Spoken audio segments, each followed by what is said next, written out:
Hello అండి, అందరికీ నమస్కారం. ప్రస్తుతం ప్రపంచంలో జరుగుతున్న ఇరాన్ యుద్ధం గురించి మనం న్యూస్లో చూస్తూనే ఉన్నాం కదా. కానీ చాలా మందికి డౌట్ ఉందండి, అక్కడెక్కడ ఇరాన్లో జరుగుతున్న యుద్ధం వలన మన ఇండియాలో పెట్రోలు, గ్యాస్, డీజిల్ ధరల మీద ఎఫెక్ట్ ఉందా? ఈ విషయం మనం ఈ వీడియోలో క్లియర్గా మాట్లాడుకుందాం. వీడియో స్కిప్ చేయకుండా చివరి వరకు చూడండి. Welcome to Gopi vlogs. నేను మీ గోపి.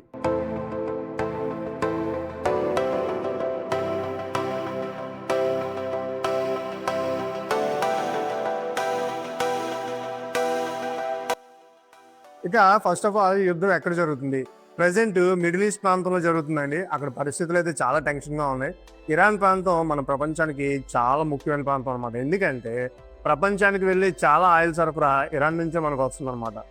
అక్కడి నుంచి ఇరాన్ నుంచి ఆయిల్ ప్రపంచంలో ఒక ముఖ్యమైన సముద్ర మార్గం అయినటువంటి స్ట్రెయిట్ ఆఫ్ హార్మోజ్, ఆ మార్గం ద్వారా ప్రపంచంలో క్రూడ్ ఆయిల్ ట్రాన్స్ఫర్ అవుతుంది.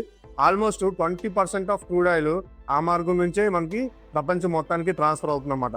యుద్ధం వల్ల ఈ మార్గంలో ఏమైనా సమస్యలు వస్తే ఆయిల్ సరఫరా అనేది ఆటోమేటిక్గా తగ్గిపోతుంది.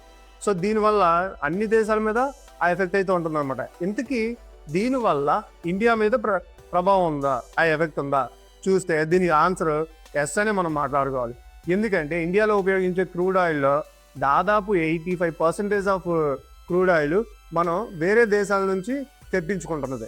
ఇండియాలో మనం యూజ్ చేస్తున్న క్రూడ్ ఆయిల్ ఏదైతే ఉందో అది వేరే దేశాల నుంచి మనం దిగుమతి చేసుకుంటుంది అనమాట. అంటే ప్రపంచంలో ఆయిల్ ధరలు అనేవి పెరిగితే మన ఇండియాలో కూడా, మన దేశంలో కూడా ఆ ప్రభావం అనేది ఉంటుంది.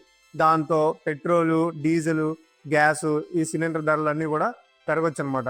ఇది జనరల్గా ప్రజల మీద ప్రభావం చూపిస్తుంది. ఎందుకు అంటే పెట్రోల్, డీజిల్ ధరలు పెరిగితే ట్రాన్స్పోర్ట్ ఖర్చులు కూడా పెరుగుతాయి కదండి ఆటోమేటిక్గా.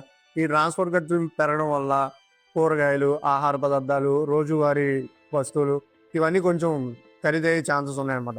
అందుకే ప్రపంచంలో ఎక్కడ యుద్ధం జరిగినా దాని ప్రభావం ప్రపంచ ఆర్థిక వ్యవస్థపై పడుతుంది. ఇరాన్ ప్రాంతంలో జరుగుతున్న ఈ పరిస్థితులు ఇండియా మీద కూడా కొంత ప్రభావం చూపించే అవకాశం అయితే ఉందన్నమాట. అయితే మన ఇండియన్ గవర్నమెంట్ ఆల్రెడీ మన దగ్గర 30 నుంచి 50 డేస్ వరకు ఆయిల్ నిల్వలు అయితే ఉన్నాయని చెప్తుంది. అలా చెప్తున్నప్పటికీ మనం కొంచెం భయపడాల్సిన పరిస్థితులు అయితే కనబడుతున్నాయి. ఏంటి ఆ పరిస్థితులు అంటే like petrol shortage issue present మనం చూస్తున్నాం. ఎక్కడ చూసినా పెట్రోల్ లేదు అని అంటున్నారు. అలాగే కొన్ని హాస్టల్స్, అలాగే కమర్షియల్ రెస్టారెంట్స్, హోటల్స్ ఉంటాయి కదా, వాటికి కమర్షియల్ గ్యాస్ సిలిండర్స్ని రిస్ట్రిక్ట్ చేశారనమాట. రిస్ట్రిక్ట్ చేయడం అనేది జరిగింది. సో ఇవన్నీ మనం కొంచెం భయపడాల్సిన విషయమే. అయితే కొంతమందికి ఉన్న అనుమానం ఏంటంటే ఇది నిజంగా షార్టేజ్ అనేది అవుతుందా, లేదంటే వీళ్ళు క్రియేట్ చేస్తున్నారా? ఇప్పుడు పెట్రోలు, డీజిల్, అలాగే వంట గ్యాస్ ఇవన్నీ షార్టేజ్ ఉన్నాయండి. దీనివల్ల మేము ఎక్కడెక్కడి నుంచో అన్ని తెప్పించుకోవాల్సి వస్తుంది. సో కాస్ట్లు అనేవి పెరుగుతున్నాయి అని చెప్పి అలా బిజినెస్ని పెంచుకోవడానికి ఏమైనా ట్రై చేస్తున్నారా? ఇది కొంతమందిలో ఉండే అనుమానం అండి. సో అది ఫ్రెండ్స్, ఇంతకీ యుద్ధం వల్ల ప్రజెంట్ ఉన్న సిచ్యువేషన్ని మీరే యాంగిల్లో చూస్తున్నారు? సరదాగా మనతో కామెంట్లో పంచుకోండి. ఈ వీడియో కనుక మీకు నచ్చినట్లయితే లైక్ చేయండి, షేర్ చేయండి, సబ్స్క్రైబ్ చేసి బెల్ ఐకాన్ నొక్కడం మాత్రం అసలు మర్చిపోవద్దు. నేను మీ గోపి, సైనింగ్ ఆఫ్.